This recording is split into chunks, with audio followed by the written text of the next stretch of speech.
in 3, 2. All right, it's time to talk with our featured guest, Dr. Kari Cunningham. Kari, how's it going? Oh my goodness, everything is fabulous. How about you? Good. We're excited to have you back. You were on episode 355, Panther. And I remember you gave us a whole wonderful definition of why you decided to call it Panther Pediatric. Yep. Why was that again? So I am a product of Euclid City Schools in Northeast Ohio, and we were the Blue and Gold Panthers. And I went to the University of Pittsburgh for undergrad, and we were also the Blue and Gold Pitt Panthers. And when I was opening up my practice and was contemplating doing all of the planning, at the time, our Euclid Police Department was not being too friendly to people of color. And there was a lot of brutality and just challenging moments for people in the community. And so I oftentimes practices will name themselves after the community in which they're located. And I could not see myself calling the practice Euclid Pediatric Dentistry, sharing the same initials as the police department that was being so unkind to my brothers and sisters of color. Yeah. So I said, you know what, if anything, what else is really screaming Euclid and hometown? And that was, hey, I'm embodying the Panther mentality, being a Euclid Panther and a Pitt Panther. So Panther Pediatric Dentistry it was. And so I managed to land a really nice marketing and website development team, and was inspired by one of the images they had given me. And I kind of outlined it. I said, give me a panther on top of a molar. It looks like she's walking with poise, grace, dignity, and like she's commanding the respect that I try to live day in and day out. And they delivered. And I absolutely love our logo. We get wonderful compliments about it. Yeah, no, that's nice. So Euclid is with the E, right? EU? Yes. So it'd be EPD? Yes. Euclid Police Department. So it'd be Euclid Pediatric Dentistry. Okay, I can see the EPD. Yeah. Didn't want that. Didn't want it. Yeah, no, now it's PPD, right? Panther Okay. Pediatric Dentistry. Nice. Okay, Well, I we like that. smile with Panther pride. There you go. Yeah, no, it's good. And so we did that episode. I want to say it went live in October 5th, around 2021. It's been a little over a year now. Yeah. What's been happening? Time has been flying. We just celebrated at the end of November our 4th year. We had our 4th birthday, and of our private practice, Scratch Pediatric Dental Startup. And it's been quite a wild ride. The team that I have today does not look like the team I had when I opened up 4 years ago. But there are some ones that have remained with me.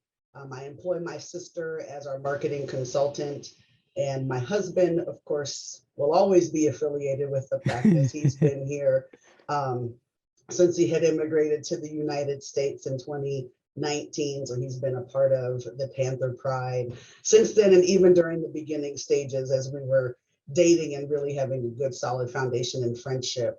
But otherwise, I mean, this has been a few years of growth, understanding, extending grace and patience to one another and to myself, just going through this process and leaning on colleagues and friends and other resources. I call my dream team, the folks who helped me get started, utilizing them and their feedback and their experiences to just continue trudging forward and upward. Gotcha. So you said, how long have you been married? 3.5 years. Almost Congrats. February, it'll be 3.5 years. Oh man, because you said he immigrated. So I was like, oh, where was he from? Kenya. Oh, snap. Nairobi, Kenya. Well, he's from Kisumu, Kenya, but I was doing a pediatric dental mission trip through an organization called Global Dental Relief. And in 2013, they had added Kenya to their list of countries in which they were serving. And I did not want to be a part of their first go round out there. So I said, I'll go in 2014. And that was also the year I turned 30. So I celebrated my 30th birthday Now I'm dating myself there. Celebrated my 30th birthday in Kenya on safari, but he was working in sterilization, which was right across the room where I was treating children. And all the other volunteers had someone from the dental clinic in their room just to facilitate with dialogue and cultural needs, that sort of stuff, and understanding for the children who were being treated. And then they ran out by the time they came to me. So I was in the room with my assistant, who was also a volunteer. And when a kiddo would act a little pre-cooperative, it's the word we like to use in pediatric dentistry, pre-cooperative, my husband Vincent, now husband Vincent, had walked out of the sterilization, and he was speaking Swahili to the children, and he has this very deep, you can think Barry White kind of voice. And I said, I don't know what he's talking about, but I could listen to that for the rest of my life. And we had taken a photo together, and I remember sending it to my mom and sister. And I said, I don't know how, when, where, under what circumstances, but this man here is your future son and brother-in-law. And the Lord saw fit to allow me to travel back year after year. So I went in 14, 15, 16, and 17. And then my husband had gotten a visitor's visa, because that voice was for nothing, wasn't for anything. He sang in choirs, and he had gotten invited. One of the choirs he sang with was invited to an international interfaith gospel conference and convention in Oakland, California.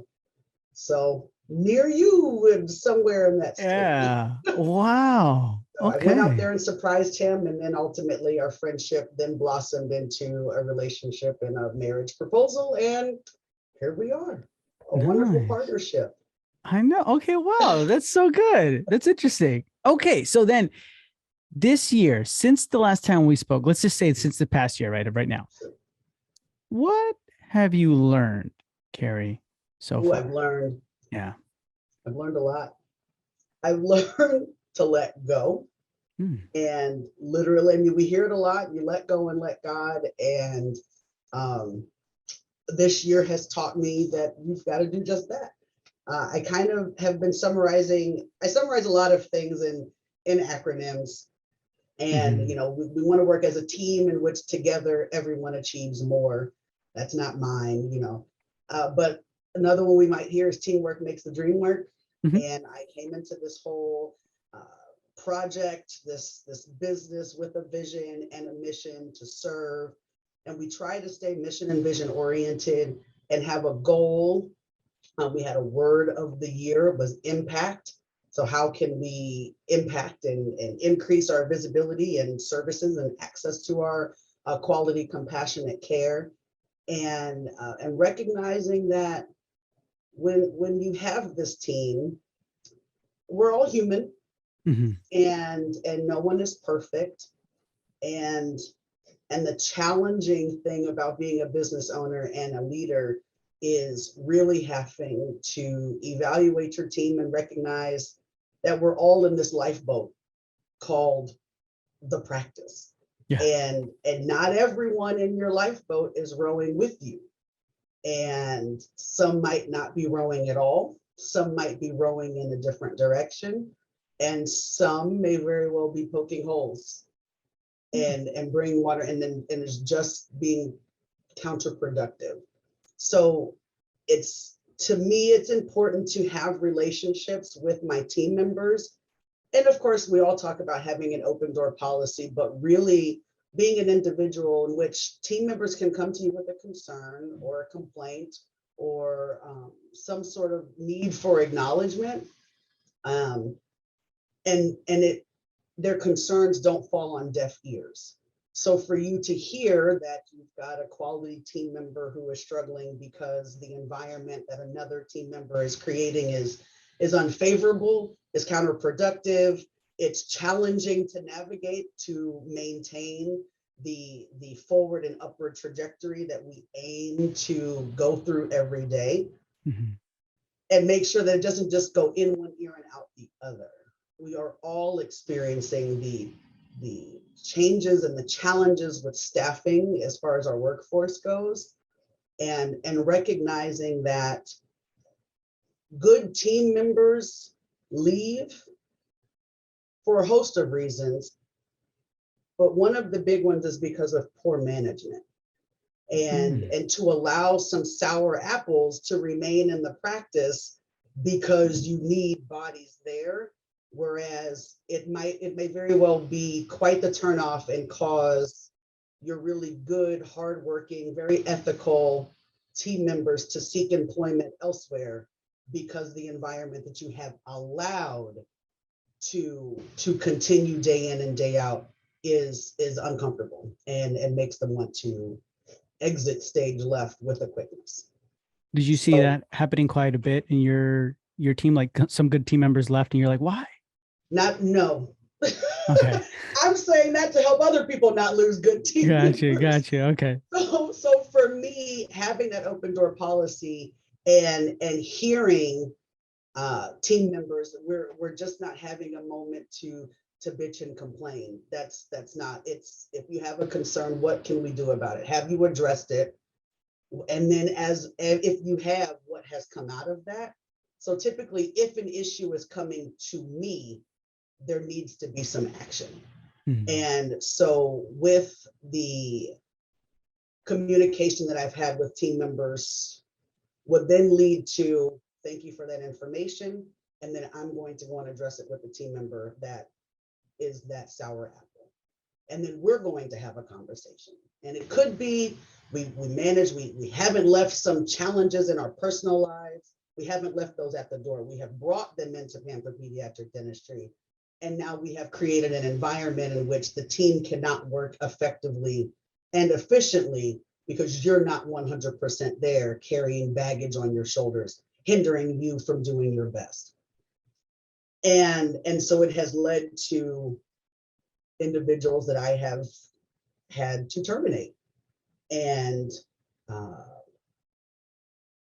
while in a situation where where you seem like there's not enough folks out there to do the job in the first place, to have that comfort, to have that confidence in the good apples that you have on the team, to also not overwork them so that they want to leave because they're wearing multiple hats. Whereas if you would have more hands on deck, we could, spread out those stresses. But taking those things into account, which make the team know that I'm trying to make the environment better for them, has then led to a spectacular result in which now we're in a position we're working harder than we ever have before, not negatively, we're working smarter. Let me say that, we're working smarter than we ever have before.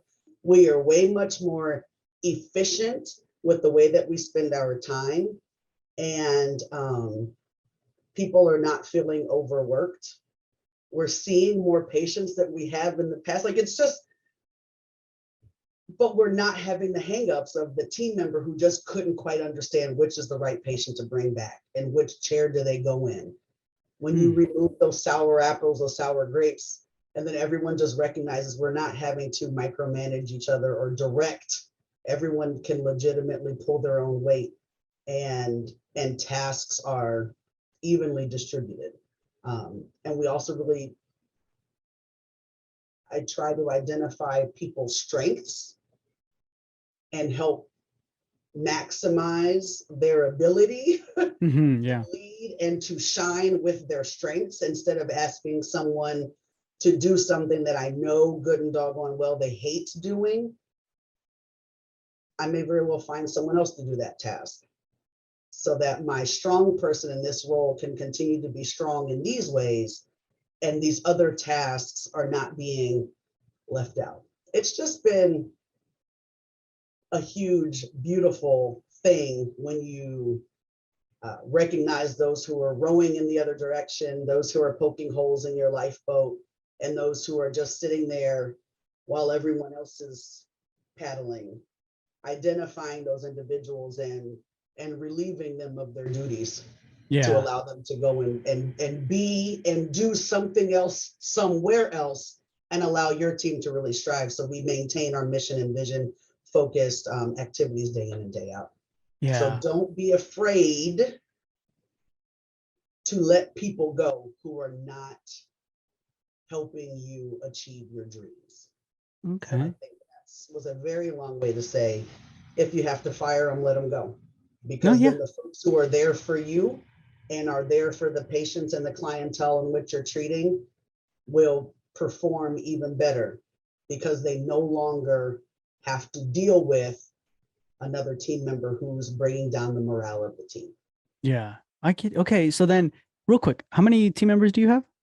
6 in the clinic when we're treating patients. Okay. So 6 in the clinic when you're treating patients. Mhm. You talked about identifying the rowers, and good team members leave because of a poor management. So we rewind a little bit.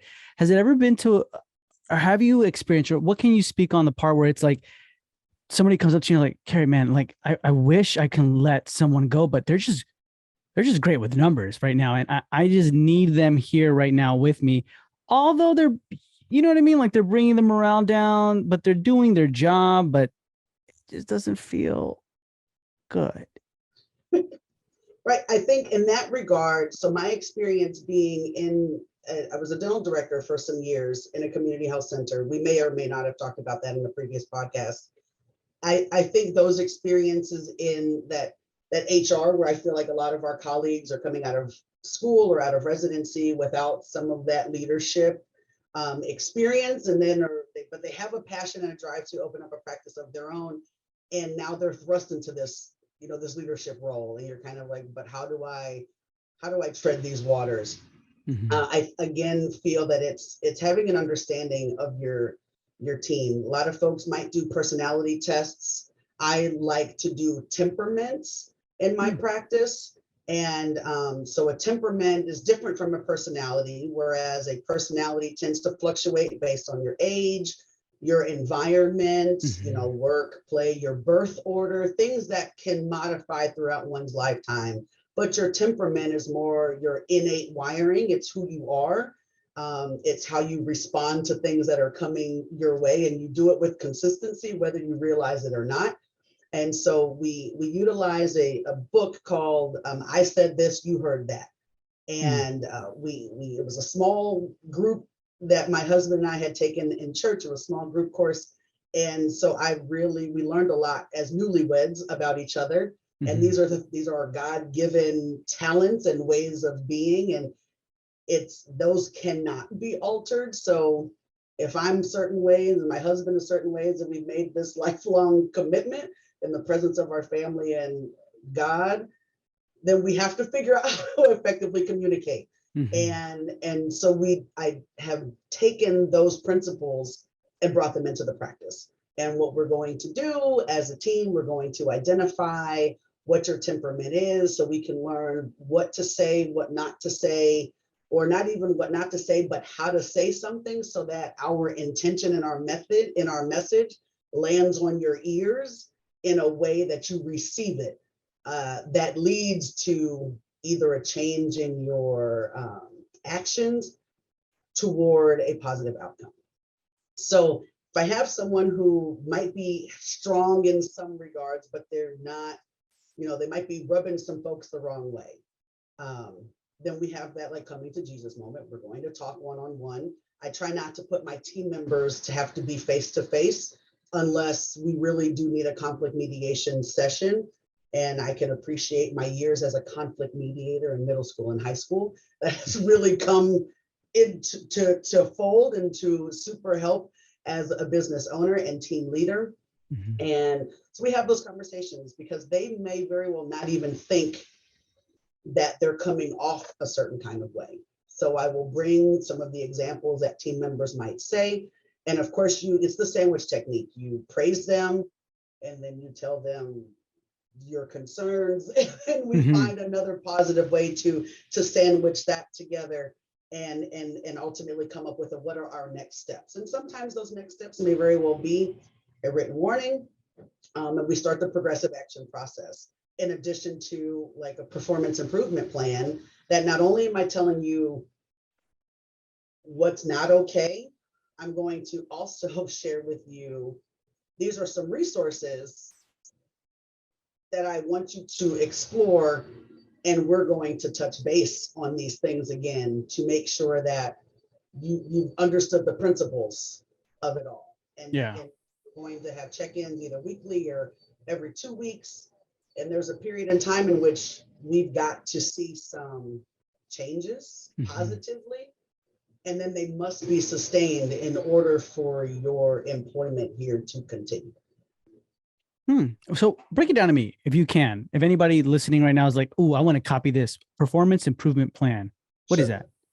Performance improvement plan, identify the violation in which you're writing, you're bringing this circumstance to your team member. So it helps that you have an employee handbook, that you know what your own policies are, and you adhere to those policies and enforce them. You know, whether it's attendance and punctuality, whether professional conduct, or do we have someone who disappears into the break room when there's patient care and they're on their cell phone? Are they frequently grabbing a snack, and yet there is no medical reason that's been, provided to justify the need for multiple meal breaks throughout the day that wouldn't be protected under, an Americans with Disabilities Act, something along those lines. Are we just having folks who are frankly violating? So maybe, we'll talk about it once or twice. Hey, noticing that you're a little tardy, got to make sure that we're here. We have a X number of minute grace period. You are missing that with consistency. I like those black and white sort of instances where I can say this is when you have clocked in, and be able to provide those things and those infractions that they've made. And then we're going to talk about what the policy is. You'd like to make sure that you have supplied with them what they have violated. So then now we have the actions that are in stark contrast to what is expected of you from an employee handbook that they signed, acknowledging their receipt. So then you're just having these layers of protection in place. And then your performance improvement plan might be, let's say if there's an individual who maybe there's theft of time. They're having, I'm going to leave the computer on, or they're taking their sweet time. They're going to change their clothes before they punch out. Well, that's not really what that is. Or you're going to leave the computer on. These are not examples that have happened in my practice, but if you're going to leave the computer on, hey, can you punch me out when you leave? Or there's things like that. Unapproved overtime, that has happened in my office, and it was corrected. So we're not, so theft of time, and there are resources that are out there. You can find an article, you Google a lot of these things and they'll take you to different resources. And so it's kind of like homework. You say, you know what, these are to address the attendance and punctuality. Please read this article, and of course you supply it to them. And it's about how teamwork requires everyone on the team to be playing a role. And when you do not show up on time, then everything, the whole operation is affected. So please read this article, and we will discuss on such and such a date. And it might be 2 or 3 items that I want them to review, or it might be, and please write down how this, the most profound or 2 things about this article that really resonated with you that relates to the issue at hand, and what you're going to do to minimize future infractions.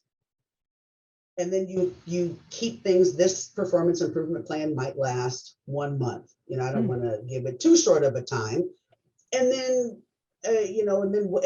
what happens if it's not completed? You've got to let them know, a second write-up, or depending on what the infraction is and what your handbook says. If the next step is you get a written warning, and then up to and including termination, then you put that in there. You might boldface it. You might highlight it to make sure that they understand that we're serious. And what you have to do is then stick with it. You don't deviate from it, because then team members think you're not serious. If you allow it to happen, then it becomes okay. And then, what does the write-up from Dr. Kari even mean? Yeah. She doesn't follow through because she's more worried about bodies in here so that we can see these patients in a timely fashion than actually creating an environment in which there are consequences for the poor actions that a team member may very well display. So it's being consistent as a team leader.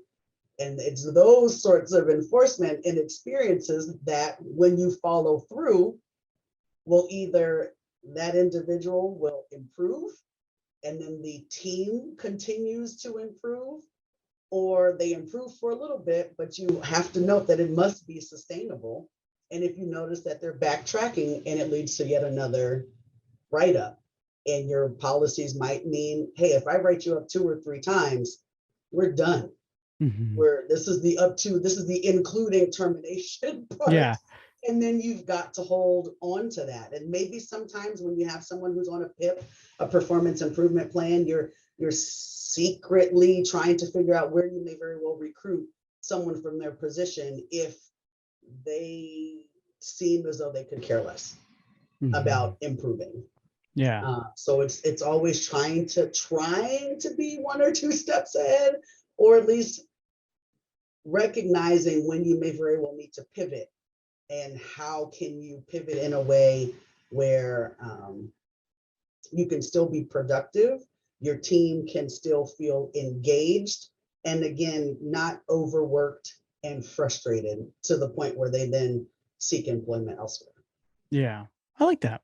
So then you mentioned you got to make sure that they're not, or you like when they're not when they are black and white instances where it's like, okay, you were late, right? And you've been late. Would you consider that unapproved overtime a little bit gray, or what to you, where is it where it's like not a black and white instance? I think some of the more subjective things, if let's say I'm out on a meeting, I'm at a meeting and I'm not in the office, and so it's team members who are here, maybe the team is working mainly that I can't witness it. I was not there, and it's coming by the hearsay. I have team members who can work under general supervision, and they can work when I'm not present in the office. And so when there are reports where then if it's all support staff and there's the expectation that we're bringing patients back so that teeth can be cleaned and x-rays can be taken and we can do the things that are allowed with those delegable responsibilities, and it's not being done. Oh, this day turned out to be really, really challenging because so-and-so, every time there was a patient ready, they disappeared to the restroom. So if I wasn't there to witness, then I can't see firing someone off of that. But it may very well, it will generate us having a conversation to let them know that I know Yeah. that someone has reported to me about their actions or lack thereof, especially when I'm not there. I remind them what's acceptable and what's not acceptable. And I think for some of those team members, I then made it so, you know what, if I'm not here, neither are you. You know, so if I'm out of and so that we're going to just, because a lot of them, they would say, I don't even know why she came in today. She might as well have just stayed home. You know, if I was at a conference of some sort and I wasn't in the office. Then I said, can you get through the day without her? What does the day need to look like without this team member here that makes you feel like you have put in a solid and honest day's work? They tell me what it is, and that's what we do. So I'm not going to bring a team member on who is going to make the day even more challenging. And then when the team member is not there, then the team does just as well, if not better, in a more timely fashion, because we don't have to go and explain after huddle when every single patient shows up what we're supposed to be doing. Which x-rays do we need to take? We covered that already. If you weren't paying attention, it doesn't work.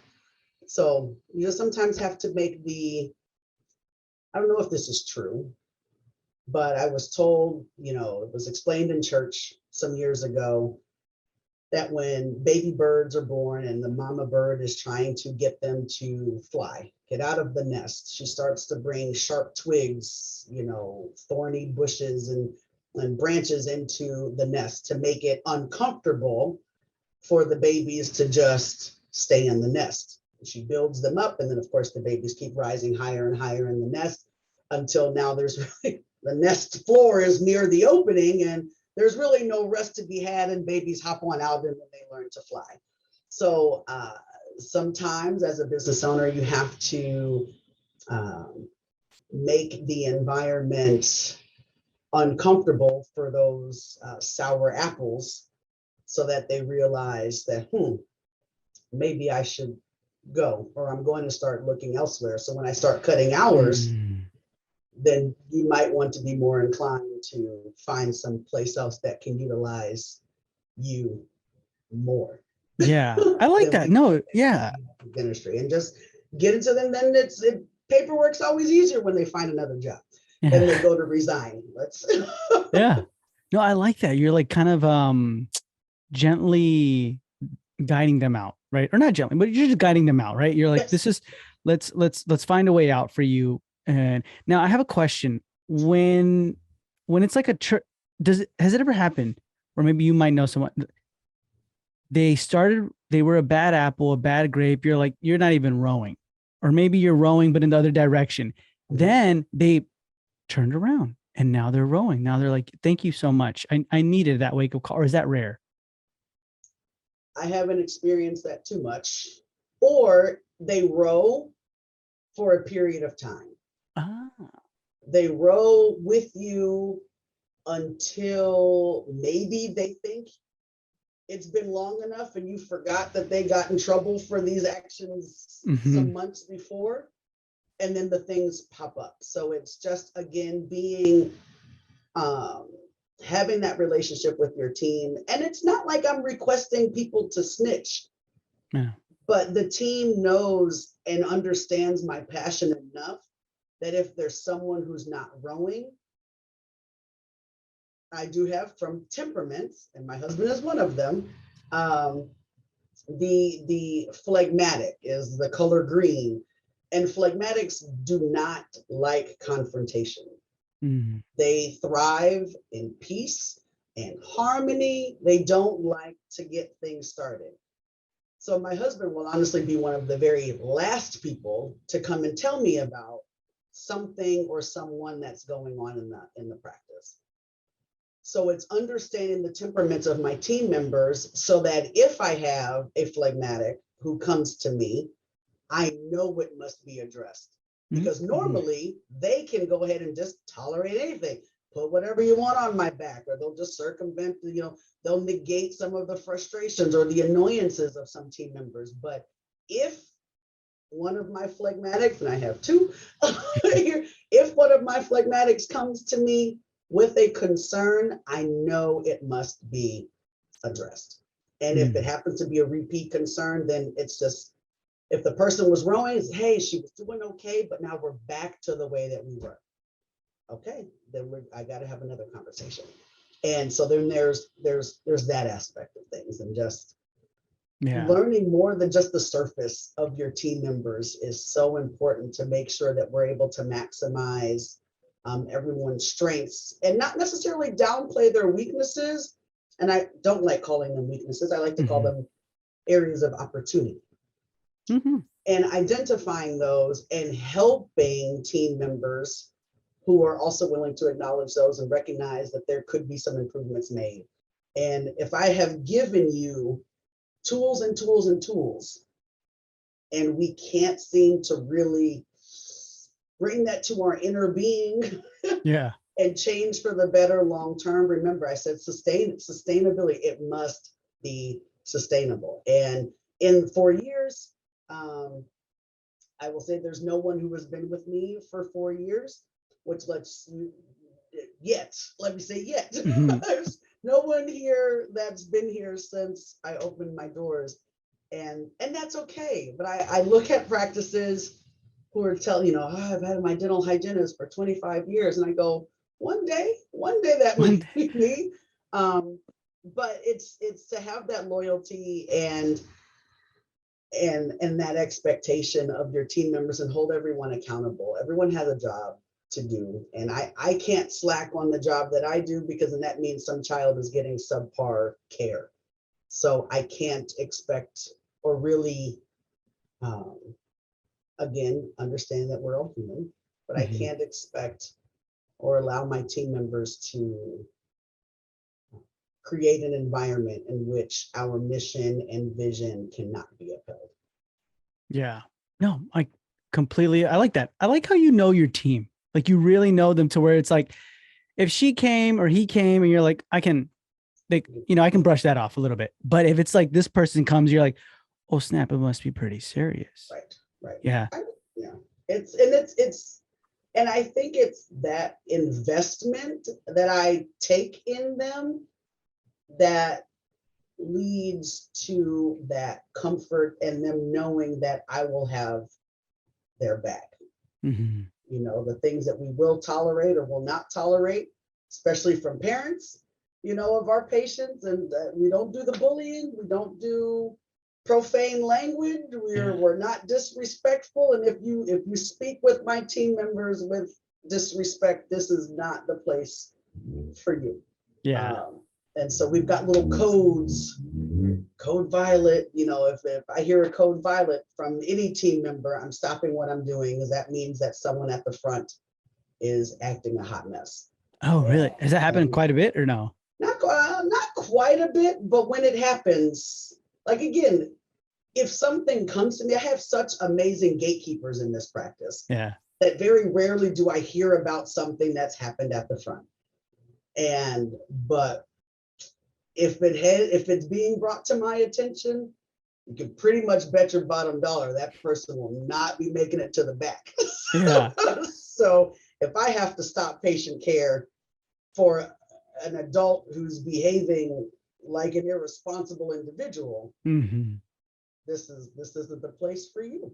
I will do it. I'm not going to be disrespectful. Then I will hear you out, because sometimes people just need to be heard. Again, conflict mediation. Sometimes people just need their side of the story to be heard. And but yeah, you share that side of the story and you're using profane language, or you're being disrespectful, or you're being condescending. Nope. Yeah. Nope. Yeah.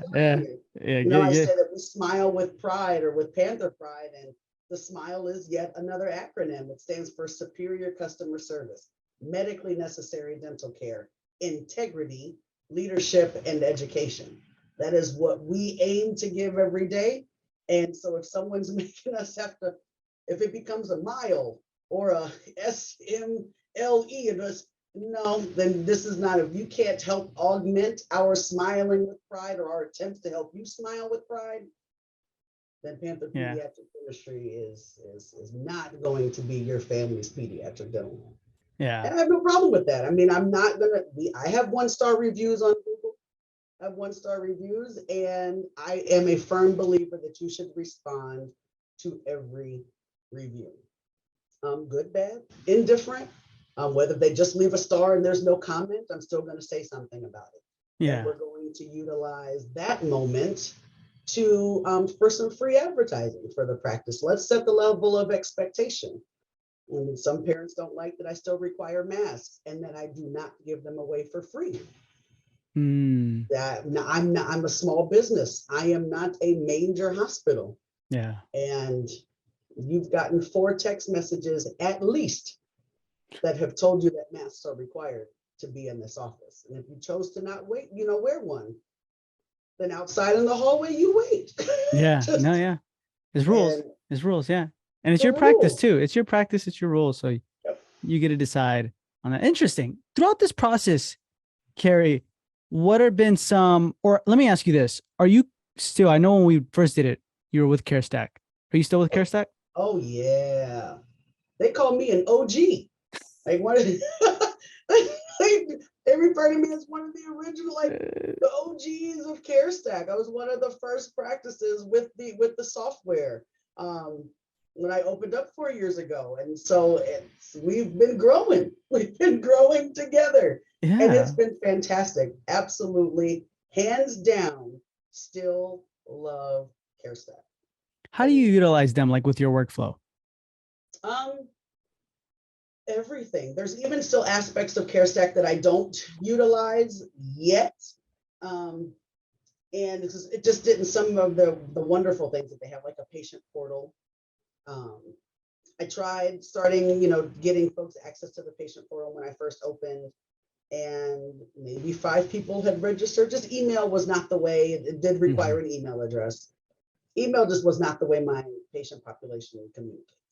So I love CareStack for their text messaging campaigns. They also have email campaigns. So we're working now to try to collect an email address from everyone when they're making an appointment, or when they're coming in to just update that aspect of things.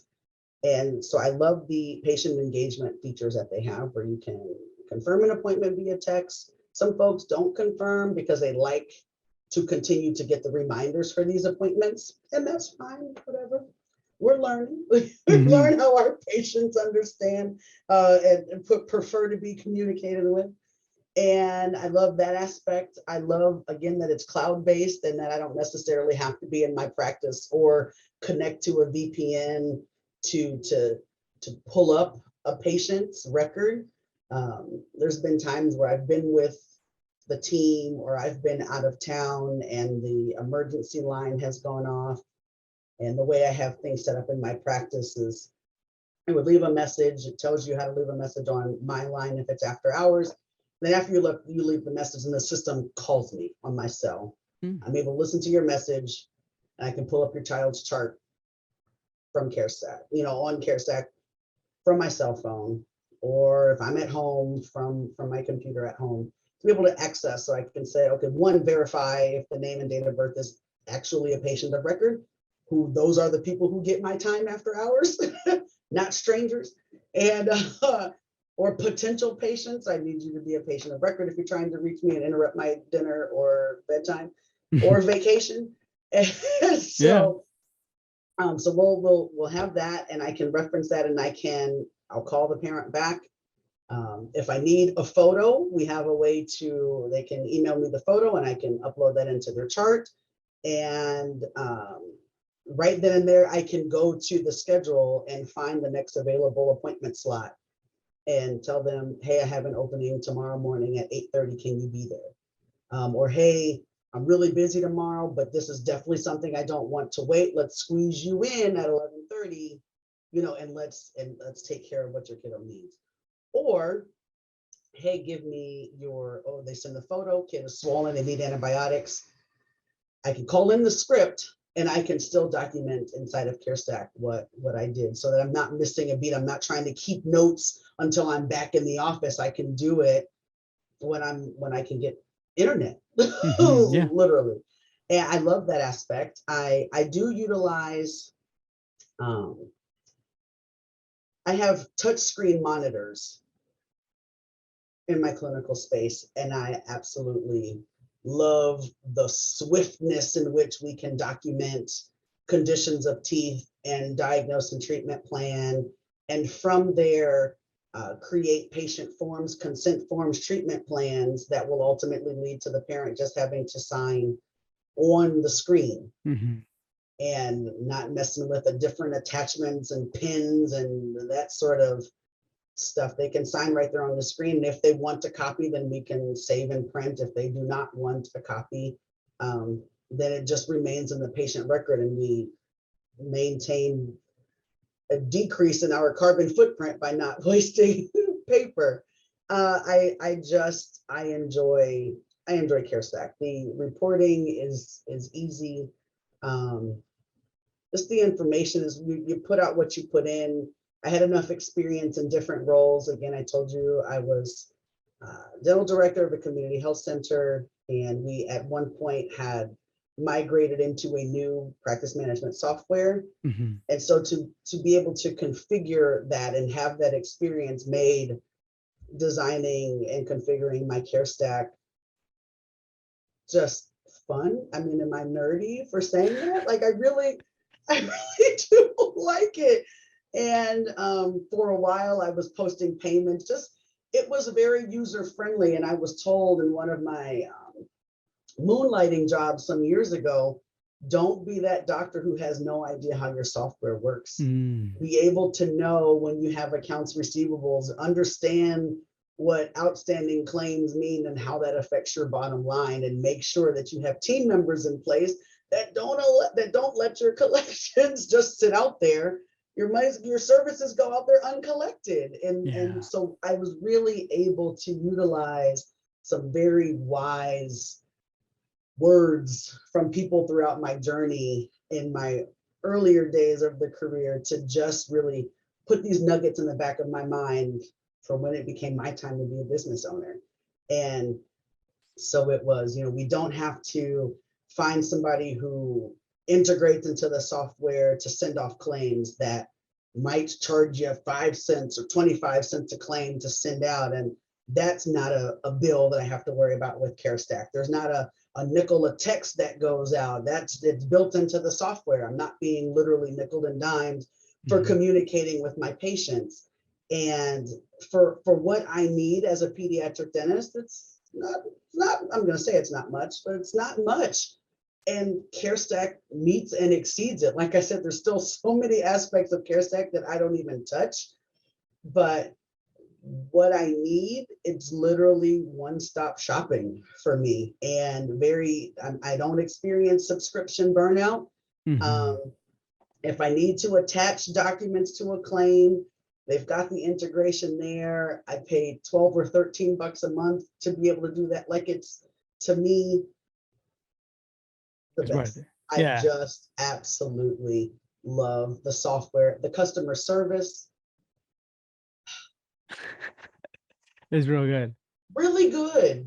You can text for those who like to type in and do the support thing that way. That's great. I'm one of those folks. Maybe I'm so OG. I'm like, I go to the text and I say, can somebody please call me? That's good. Yeah. I just want to learn so I can utilize them less. So I love that y'all are there. I love that the support team is there and everyone's so knowledgeable and everyone's so personable and helpful. But I want to, as the business owner, I want my team members to be able to come to me with an issue so that I can help them fix it. And really, if it's very rare, but it does happen where I go, look, I don't know, you're going to have to ask support that one. And then the thing is, once you learn, you teach me again, because at some point, people's life stages might change. They might get married or their spouse might get a job elsewhere, or, and then they relocate. And I want to make sure that we have standard operating procedures in place, that I understand when things are changing, when CareStack updates and they have new enhancements that come out. How does it all work so that should I be in a situation in which I have lost a team member, that this whole lifeboat doesn't just stop and wade in the water because we have no idea what to do next. Yeah. So that's good. It's great. I love CareStack. I mean, wonderful. That's good. That's good. No, that's really, really good. So then one of the last questions I want to ask you is, what are now the 2023 goals for you? Ooh, I like. So I like to do a word of the year, and we communicate with our team. We do quarterly retreats or team meetings to review the quarter. And so when we started 2022, the word was impact. How can we make a greater impact in the community? And now that we're 4 years in, the word for 2023 is transformation. How do we do this thing? And one of the beautiful newer opportunities with CareStack is I'm piloting a platinum coaching service that they have, where they are really doing a deep dive and helping me analyze and understand more of the business aspect of the practice. So the first couple of years, I knew as a scratch startup, I was like, we need to get butts in the chairs. We need some kids. We need some friends with some kids to bring their kids to the practice so we can serve, we can bill the insurance, we can get the money, we can pay the bills, I can pay payroll, that sort of stuff. So it's now that we're 4 years of getting our name out into the community and making a difference, making that impact. Now we can really, dive down into things. And now I'm finally inactivating patients that we last saw. Maybe they came once or twice in 2019 and 2020. But I think it's funny. We send birthday text messages out. That's set on like auto pilot. Yeah. So it's your birthday, you get a birthday text. Like, why are we still sending birthday texts to people who haven't been seen since August of 2020? And so now it's just kind of like, it's part of for our reporting to be more accurate, let's make sure that we're inactivating the patients who have not been here. And I've chosen 18 months because I figured that's 3 recares that you've missed. So if we haven't seen you in 18 months, then you're considered inactive. And then working through that list to identify, who are children who should be same day only, who did we maybe miss scheduling their recare appointment. So this process is really encompassing a lot for us to then be able to accurately know what we're doing, to be able to assess how we're doing in 2023. So that's part of our transformation piece. And we'll be rolling out, we piloted last summer a school-based oral health program. We call it SBOP for short. And we've got this cute little bus logo. I put some rims on it. It says PPD SBOP. And so we're out in the community. We were with daycares and early childhood development facilities this summer. And we've just landed contracts with one of the county Head Start programs and the Euclid City School District. All 5 of their elementary schools have signed on for us to go in, bring access, transform these families' lives and their oral health trajectory, or who might not have come up the hill or up the street to see us in our practice, but we're going to take dental care, preventive and diagnostic dental care to these children in an environment that they're familiar with, alongside their classmates. They'll see their teachers, and it's just transformation. I'm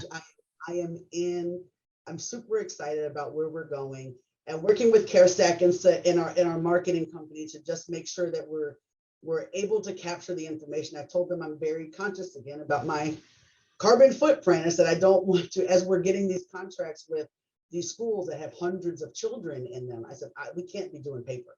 It was okay with these daycares that had just 20 kids, consent forms. So we're trying to figure out how to do this digitally and to really just, again, be this household name for kids in the community and beyond, and families to know, hey, if you're looking for quality, compassionate, comprehensive pediatric dental care for your kid, Panther Pediatric Dentistry is where you need to be. And I love it. We're moving in a very good direction. And I tell the CARESTACK team with our coaching calls, I don't think, even if they were doing this service last year, I don't think the team I had last year would have been as receptive about all of these changes or these details that we're making and identifying now to just help our practice continue to soar. So I know that everything all happens in God's time, and His time is the best time, and like our time is now. And this is, I'm elated, blessed, and my husband's also a massage therapist, so that's also part of our transformation, and getting a de-stressing doctors and staff, mobile massage services going on, so he can go to dental offices around town to help us relax. To get more folks to do retreats and reward their staff during those moments with some relaxation techniques. And just let's knead those kinks and ultimately just put ourselves in a better position, health and wellness wise, was when we're at our best and we can do better for those around us. No, it's gonna be exciting. A lot of good things coming. We're gonna have to do part 3 next year, Mike. No, for real. We even sooner than that, because I want to know how you built that whole. Actually, if anybody wants to reach out to Kari, her links are going to be in the show notes below. But I would love to know in one of these episodes, maybe you can come on again and let us know how you built these relationships with the school districts, right? Oh yeah, and everybody like that, because that's really, really interesting. So Like I said, guys, if y'all want to reach out to her, it's in the show notes below. Kari, where can people reach out to you actually? So I'm pretty easy.